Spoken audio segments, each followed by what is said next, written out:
Hi everybody, I'm Bree the Plant Lady, checking in with a weekly garden tour, and happy St. Patrick's Day. So my mom says everybody's a little bit Irish on March 17th. I apologize for not getting many videos out this week. It is such a hectic time of year, and I'm kind of back to pre-pandemic travel with lots of gardening symposiums, and I just literally haven't been home. I haven't been able to play in the garden. But I'm really excited to show you everything that's in bloom. I've decided to split this week's garden tour in two parts. So today we're gonna focus on the front yard. Tune in tomorrow to see everything that is blooming out back. So without further ado, let me turn this camera around because I think you're gonna be shocked to see how much everything has grown in the last few days. All right, let me give you the big view of the front cottage garden that is predominantly bachelor buttons. Now, if you've been following me, you know this wasn't on purpose, but it's how it's worked out. Every year is different when you grow from seed, and most of these bachelor buttons were in our cottage garden mix, and that's why there's so many of them. I think it's going to be spectacular, even though I prefer more diversity in the planting. I have plenty of diversity in other parts of the garden, so I'm just rolling with it. Last week I showed you that there were already buds. None of them have opened, but you can see you've got lots of flower buds initiated. And as I mentioned, today is March 17th. This is a solid month earlier than what I would normally predict for the cottage gardens to be looking like.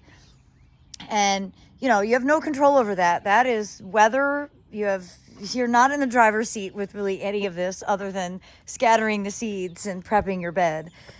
So hopefully they'll still be in bloom when we have open garden in the middle of May, because being a month early kind of puts all of that at a different time. Now you can see the daffodils are finished. They just stay in place. We've got the spicy greens mix that, really didn't grow quite to fruition, but is still hanging on. Got some arugula in bloom out back. I have tons of arugula flowering. It's so beautiful. And I need to go ahead and harvest the rest of this broccoli. You can see some of it's already flowering, which means it's a little past its prime for eating. But I've got lots of side shoots still to harvest out here. And I'll go ahead and remove these plants and then put in new broccoli plants, which, we seeded a few weeks ago and they're ready to be transplanted.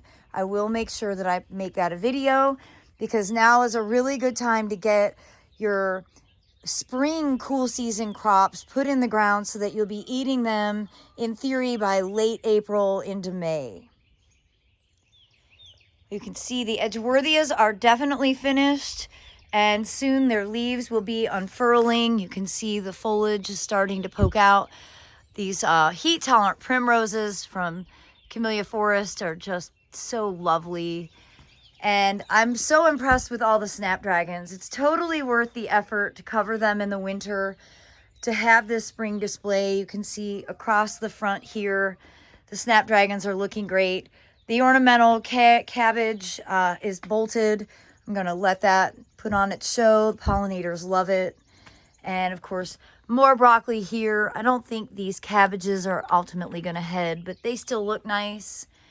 And well, I do need to water everything. Of course, it's pollen season. Everything is turning yellow very quickly. You see the containers here in the driveway. It's definitely time to reevaluate the wall.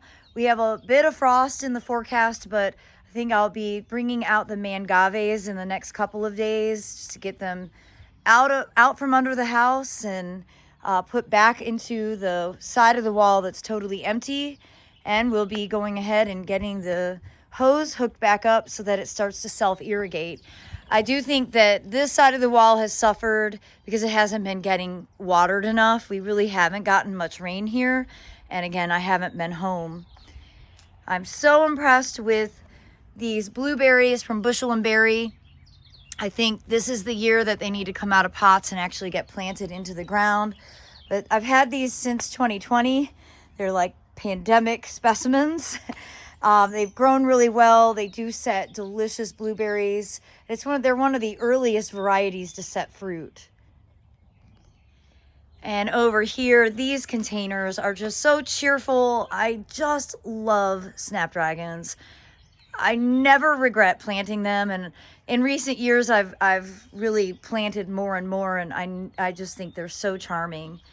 Now at the base here of this garden, hopefully you watched the video back in January when I kind of renovated this space and got, I top dressed with soil cube, the nice compost. This is the veggie mix. I transplanted more strawberries, which are starting to flower. And then I overseeded with poppies. So obviously the California poppies here. And then we've got the corn poppy here, which is a more dissected leaf. And then the breadseed poppy here, which is a softer green and the foliage isn't as dissected. And I think this combination is going to be really pretty. I'm glad to see it's not as accelerated as some of the other parts of the garden. Now, in contrast, this patch, I think, is predominantly self-sown. And you see how large all of that is. And again, here is the Eschscholzia californica, the California poppy. These are all the breadseed poppy, Papaver somniferum. It's an absolutely lovely day. You can see the cats are having a great time. There's Reginald giving you a belly shot. And I was shocked to see that the Phlomis fruticosa is already starting to show a little bit of flower color. Again, usually this isn't in bloom until May, so this is 2 months early. Walking up along here, I do need to water. I need to water. We are really dry. And the deer have been absolutely so destructive. And you know what's interesting? Delphiniums are poisonous. The deer ate the delphiniums that I planted from Magnolia. They haven't even been in the ground but a few days, and the deer have gone through and eaten them. Now notice they don't eat the California poppy. They don't eat the lupin. They do eat the grains. They are not eating the Papaver somniferum. These are the giant strain that were sent to me from England. So it's really a good observation to be able to make on what they prefer and what they don't. Regardless of the deer browse, I think everything's looking good, albeit dry, and I need to fertilize. The reason I haven't fertilized is really simple. I don't have enough to do it yet. I have to get to a garden center. I just haven't had time to go shopping other than shopping at the amazing symposiums that I've been at lately. But I will be at Piedmont Feed and Garden Center on Saturday for a hands-on foodscaping workshop. There are still some spots available, so I hope you will consider joining us. You're going to go home with a container ready for the next season. But there I plan on indulging in all the fertilizers that I need. They have a great selection. Similar to Bell's Seed Supply down in Fayetteville, Piedmont Feed and Garden Center have really practical supplies for people who really garden. And so I'm excited to be able to be there and to teach a class and, be able to get all the fertilizer I need so I can actually get everything fertilized. Well, gosh, y'all, I just had like a whole bunch of excitement and my South African book arrived. So I like making photo books from the pictures when I travel places, and I'm so excited that it's here and the pictures are so beautiful. I'm going to randomly flip, and it's just, wow, it's just a joy to be able to see all these great memories from just a few weeks ago. Now in a hard copy form.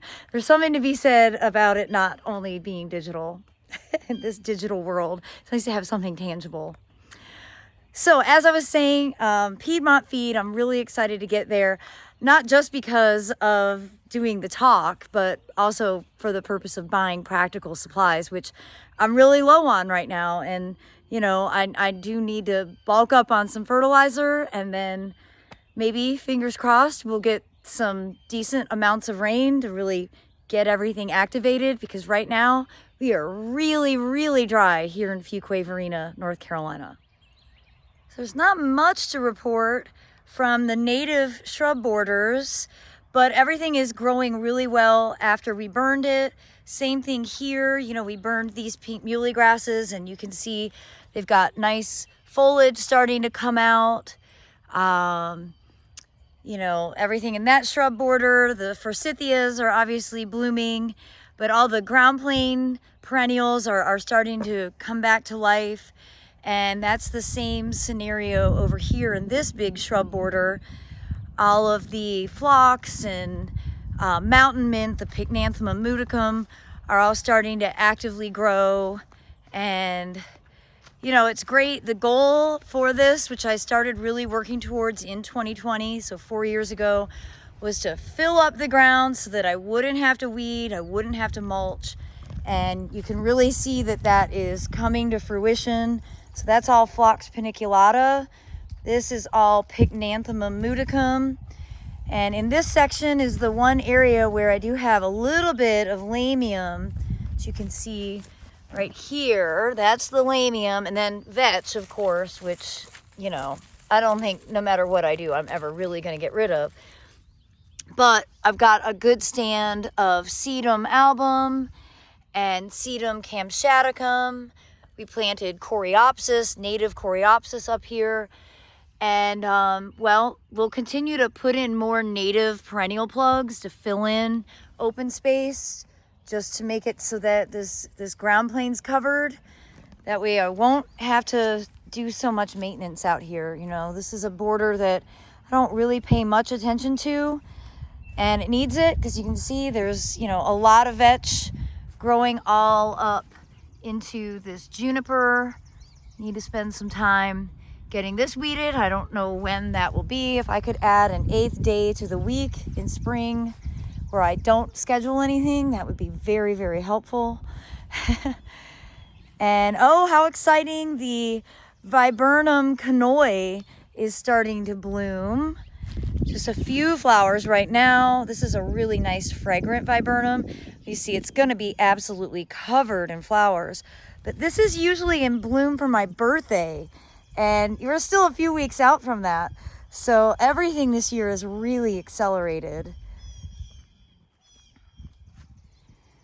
And as I pan across the shady side of the wave, you see the salad greens, the spicy greens that I sowed last fall as a germination test are starting to bolt. You can see the lettuce is starting to elongate. This has been a bit of a struggle to get seed established in here lately, just because the live oak has gotten so big, but that's fine. That's the goal. I want the live oak to be an enormous tree.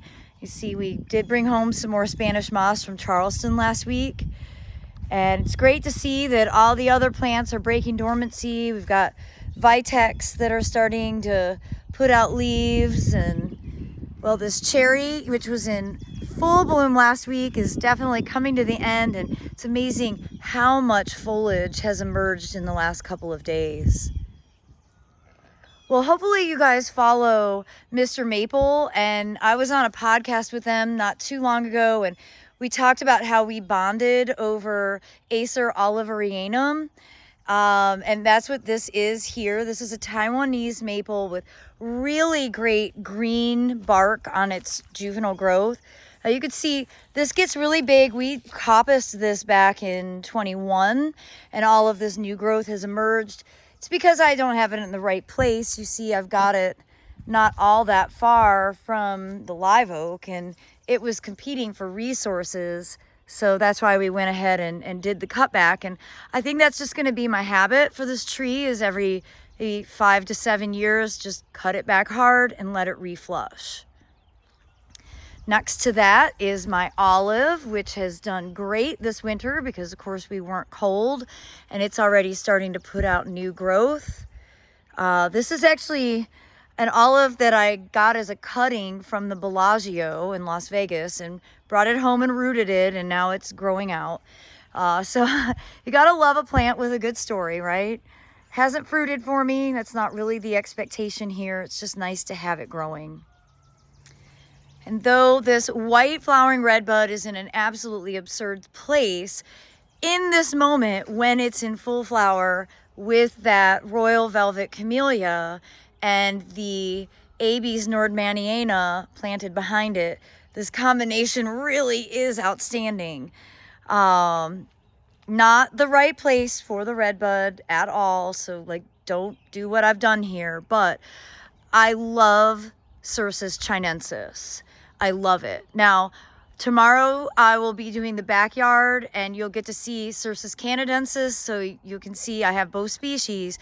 But for me, Cercis chinensis has been better just in the sense that the ambrosia beetle doesn't infect it like it does on our native redbud.